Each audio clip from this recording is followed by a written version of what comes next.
Sky, dulu Maker. Ini bukan sekadar tukar nama, ini rombakan enjin. Adakah ia infrastruktur DeFi masa depan atau sekadar gimmick pemasaran? Spek laju.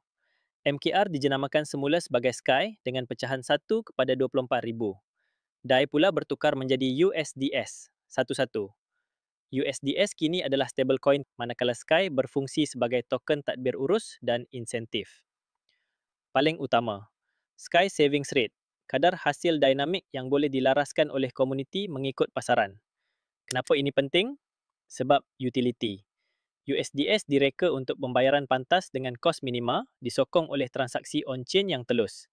Lebih penting, ia dijamin oleh aset dunia sebenar seperti T-bills yang menjana hasil tunai. Ini cash flow meets crypto, bukan angan-angan kosong.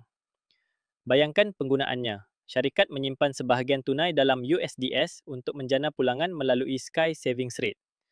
Peniaga antarabangsa menggunakannya untuk penyelesaian transaksi segera. Audit yang bersih, penyelesaian yang pantas dan risiko yang terukur.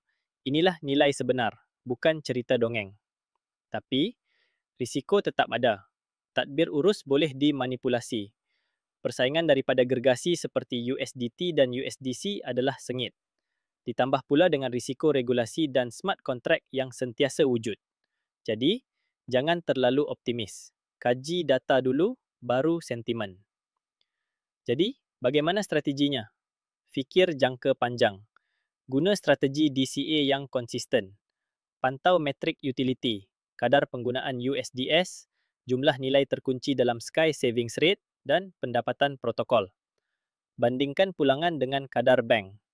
Ambil bahagian dalam tadbir urus. Jangan hanya jadi pemerhati. Kesimpulannya, Sky adalah satu percubaan untuk membina infrastruktur DeFi yang boleh skala disokong oleh hasil dunia sebenar. Jika penggunaan USDS meningkat dan pulangan RWA kekal mampan, ia berpotensi menjadi aset compounder jangka panjang.